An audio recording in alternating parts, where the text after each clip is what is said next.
Right, Sleepy Hollow, episode 5, titled John Doe. First off, I'd like to say sorry this review's up a little late for like the couple of people who actually watch them.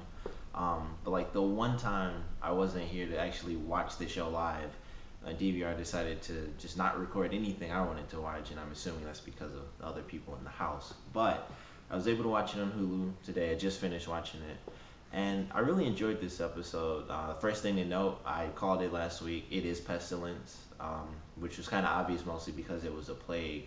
But the horseman pestilence reminded me a lot of like Genghis Khan because it was he had the horns and the bow. It made me think he should really be war. But pestilence is also called conquest. So at the same time, it makes perfect sense why he had sort of the Genghis Khan style look.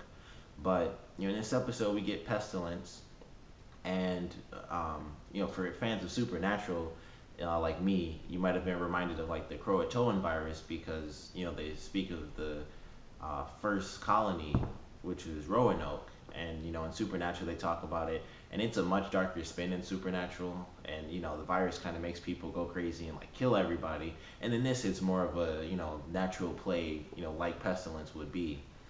And so we have, Roanoke, the hidden colony. And I actually loved how they did it because initially, you think it's this colony that's just been there the whole episode or, all this time, over centuries and just hasn't changed. And these people just, grew up and, generation after generation it's happened like that. And then, they explain how pestilence came in and infected everyone. And, we got a little history lesson of how Virginia got its name, which was kind of cool if that was true, which I would think they wouldn't just randomly put that in there and it's just a random fake thing. But that was kind of cool. And so we learned, the village, like all the people basically disappeared and no one ever knew what happened to them. And they basically moved to Sleepy Hollow after Virginia's spirit basically guided them there to a place where they could live with the cure and still be healthy. So in this episode, everyone's basically losing their minds because the kid Thomas comes. He's basically brought back to life by pestilence so that he can spread the plague to Sleepy Hollow and eventually, the world because it spreads and kills everyone really quick. And he spreads this virus, and of course Ichabod and Abby have to figure out, what's going on, how do we do this, how do we solve this problem, and what is the real problem and what's the cure. And this episode had a lot of cool little elements in it. Abby basically coming to terms. I feel like she came to terms with it in the past couple of episodes, but in this one, they really, drove the concept home that she does fully believe now. Like she went to the church, or at least she ended up in the church, and she decided, I'm gonna basically plead and try to get a sign from God. So it was kind of cool to see that where, even though she accepted it, she's all in now because she was the only one who could solve the problem. And like Ichabod said at the end of the episode, she was the one who saved everyone because she had faith. And that was really cool. And even though, like I said, I felt she personally already came to terms with it, just the way they did it, it kind of made you realize, well, now it's 100%. That might have been like 80 to 90%, and now she's all in and she had faith in something that was just hard for her to understand, but she had faith and she went and she saved everyone's lives. So it was a really good episode. That was one of my favorite elements about it, even though it was, it was dropped in, here and there, but it was really well done. Something else that was interesting, Abby's ex-boyfriend Gonzalez trying to figure out, who is Ichabod and stuff. And I initially thought that everyone was kind of just, they talked about it, they didn't spread it too much to like the whole city, but I figure like all the cops knew that everything was supernatural already. But apparently it's just Orlando Jones. And once again, I don't know what my problem is figuring out his name, but I really don't think they ever say it because they just call him Captain, so there's no reason to say his name. So I just don't know it. But it's really just him, and everyone else is kind of in the dark. Ichabod comes in as a consultant, and that's all everyone really knows. And Gonzalez is trying to figure out, who is this guy? And obviously, he does it because either he's really jealous or he just, cares for Abby. And it's, sometimes those can be the same thing when you like somebody. But, he tries to figure out, who Ichabod is. So he calls the school, I want to say it was Oxford. and it seemed weird that the woman wouldn't flat out mention he was a professor like hundreds of years ago, but she didn't. She just said, he was a professor here. And I guess at the same time, she wouldn't have any reason to mention specifically it was like hundreds of years ago, because when someone asks you something like that and it's for someone and it comes up, this is like over 400 years ago or whatever, you'd assume they already know that the person's at least, been dead centuries. So she wouldn't have thought that. So it does make sense at the same time that she wouldn't mention, it was like 400 years ago. But, he got his, confirmation that Ichabod is who he says he is. So, I think he'll come around. I think we'll get to see him more in upcoming episodes as more of a friend to Ichabod, and he'll kind of have a new sort of connection. We'll get to see Ichabod sort of learn more about modern times, because Abby tries to show him little by little, but she kind of tries to keep him comfortable because she kind of needs him to be comfortable in order to work. So if Gonzalez does come in as a friend to Ichabod, I think that would be really cool to see. And he's obviously going to be an important character, otherwise he wouldn't even really have a name. So it'll be cool to see him come in more so in later episodes. But from what we had in this one, he was just, like I said, seemed sort of jealous and trying to look out for Abby at the same time. But, he found out Ichabod is an okay guy, and, he's useful and not trying to hide anything or anything like that. Something else we got, and this is more towards the end, but we did get the return of Death. So I'm really excited for next week's episode, because, he comes out of the water, he gets on his horse, and he's like, going down the trail, and, everything's on fire behind him. And something that really caught my eye is that it kind of connects to when Abby and Ichabod first find Roanoke, is when they go down that trail and, they talk about the sign. They kind of pointed out as sarcasm at first, but I think they did it to sort of hint at something, because that trail was, if I remember correctly, it was like the Rockefeller Trail or something like that. And then at the end of the episode, when Death comes up, it's a different trail. It said like the Sleepy Hollow Trail or something. It said like Sleepy Hollow Trail or something like that. So wherever the four horsemen are, I think it's going to be, like a specific trail that is connected to them, in some way. Like Death, I guess it won't be, a random city. It'll just be, he'll just get up and like destroy the forest, I guess.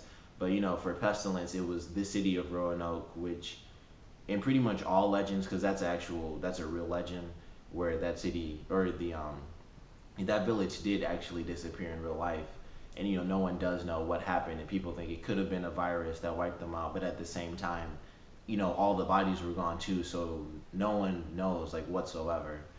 But it's generally tied to, a plague might have wiped them out, because that's just that's what was so common during that time. So it makes sense that it would be, that trail would lead to the fake city, which is tied to Pestilence, and then the Sleepy Hollow Trail specifically is tied to Death himself. And so there could be, the other trails, if they happen to hint to them in upcoming episodes without the horsemen actually being in them, you can kind of know that it will somehow have a connection to one of the horsemen.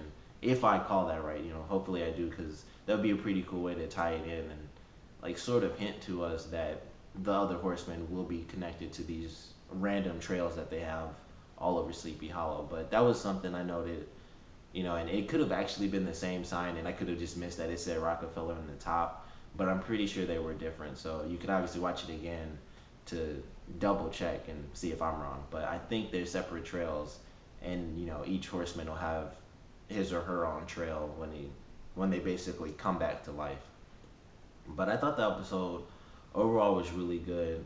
Ichabod moved into the cabin, which I thought was interesting. He mentions how he's basically more at home in the cabin, and I love the line when he says, his and Abby's definition of old are very different. And he said, it seems like whenever a building is standing longer than a decade, you people consider it a national landmark. I thought that was really funny. And him trying to get the razor out was hilarious, and he's like biting it, and he just gives up, and he's like, what is this impenetrable fortress around this instrument? And I thought that was just a great line too. And him not knowing what spackle was, I thought that was funny. Like he just wouldn't admit. It was just like, you do that, and he just was trying to stay himself and not admit that he's in a new world and stuff like that. And we might get to see him sort of switch things up in next week's episode, or coming episodes, because he mentions how he might look out of place. So they might keep bringing it up more and more. And he might, like I said last week, because of the preview for this episode, we might get him in some different clothing. So who knows? Let me know if you're excited for that, or if you'd rather see him, in his regular clothes too. Because once again, like I said last time, I kind of like the old style. I just always like how the old clothing looks. And like I said, he doesn't have like the ruffles on, so it looks perfectly fine to me. It's just the nice plain jacket and stuff. But he could easily have something modern that looks, pretty cool too. But I'm excited for sort of how that plays out. But more than anything, I'm excited for obviously the Headless Horseman that's coming back. That is the epitome of Sleepy Hollow, is the Headless Horseman. So he's back for a reason. And something I thought was, because Pestilence didn't rise again, that's why the Headless Horseman came out. I think it's sort of, I guess, sort of like steps on the ladder. They had to go against their specific villains. Moloch specifically didn't rise last time, so he said, "All right, I didn't rise. I'm gonna send out like one of my big guns, pretty much, and that would be Pestilence. And that way, send this plague out. That way you can rise, and then the Headless Horseman will be there already too. And then, at that point, you have Death and Pestilence. You're pretty much solid, and you can bring back the other two horsemen, and then, Moloch could rise himself." And I think, the reason the Headless Horseman came back at this episode, like I said, is because Pestilence did not come back like he was supposed to. So Moloch kind of said, "All right, I'm going to retry the Headless Horseman because he's the only one who has risen again, and, try to take out Abby and Ichabod, most likely." And, so I'm really excited for that, and I'm thinking, like I said, that might be it. So if the Headless Horseman gets defeated again, they'll have, another, basically like another demon and another witch, or probably not another demon and witch, but, they'll have their little challenges, and then that'll lead to the next horseman, trying to come back in their own way, and then they'll fail, and then the Headless Horseman will kind of come back again and try to reset things. So that would be cool to see. And finally, when Ichabod was infected, or when he finally felt the effects of the plague, he went to Purgatory and he met with Katrina. And she mentions, we get, of course, a little hint because it's TV. So we get the hint that she knows why she's in Purgatory. And obviously, we can all speculate what it could or could not be. And the first thing that came to my mind was maybe she, like, had an abortion, somehow like a magical based abortion or something, or the fact that she was a witch but was a good witch that kind of placed her in purgatory because it was sort of a imbalance to the system, I guess. And I think that makes a lot more sense because witches generally are, evil, and they kind of have a pact with the devil. That's generally how it goes. And obviously there are good witches and bad witches, but just that magical power. And some of the stuff she did, she obviously had to go up against the one evil witch, and she sealed her powers away, and she basically put the spell on Ichabod to save his life so he could be resurrected when death rose again.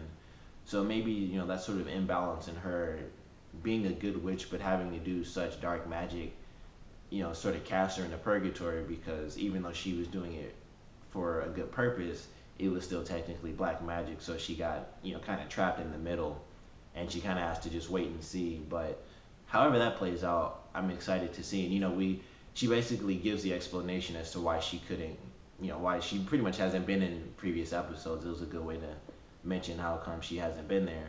And it's because, she's trapped in purgatory, and she's basically getting weaker. And Moloch is there, but for some reason, he hasn't exactly, cast her to hell, I guess, along with some of the other spirits. So I'm curious to see, why that is, because you think if it was anyone connected to like Ichabod or Abby, Moloch would pretty much just destroy them as soon as possible, especially considering, Katrina or Katarina is, helping them out, and she's, a powerful witch. But, however that plays out, I'm excited to see. And overall, I thought this was a really good episode. And it was the more, I don't know, something about the episode. Its simplicity made it really good to me because they weren't exactly going up against a villain, and they weren't really going up against Pestilence. He was just in bits of the episode. It was really just a virus was spreading, and they had to figure out how do we solve this problem. And in the end, Abby figured it out with faith. And I loved how the city or the village, I don't know why I keep saying city, but I love how the village actually vanished, and you find out that the whole time they were actually dead, and they aren't just hidden away in the forest. I thought that was just a really cool scene. And I don't know why, I just really enjoyed it. Even though I would have enjoyed, even if the city, I see, I said it again, even if the village did stay there, it would have been a great ending. But something about them basically just being ghosts the entire time, just made it better, because it gave it an even more supernatural feel to it. That this entire time, even the boy who was dead was actually brought back to life, and people flat out saw him and touched him, and things like that, and they were all affected by something supernatural even without knowing it. So I think that's why it made it even more special to me, because like Abby said herself, that everyone saw him and things like that I enjoyed. But overall, I thought it was a great episode. Obviously, comment below, let me know what you thought. um, Definitely let me know how excited are you for the Headless Horseman coming back, because that's all I've really been thinking about is when is he coming back, what's he gonna be doing, and who's gonna basically be like his servant in next week's episode. And even if he doesn't have one, it's just gonna be amazing to see him come back and just like throw his axe and like throw blades and stuff at people with like a super like hot steel end, and just like chopping stuff up. Even if he doesn't happen to decapitate anybody, which I think would be like a disservice to his fans, but even if he doesn't, it'll be great to see him come back. And I'm just excited for whatever they happen to do for next week's episode. So comment below, let me know what you thought. Good moments, bad moments, things like that. And thanks for watching.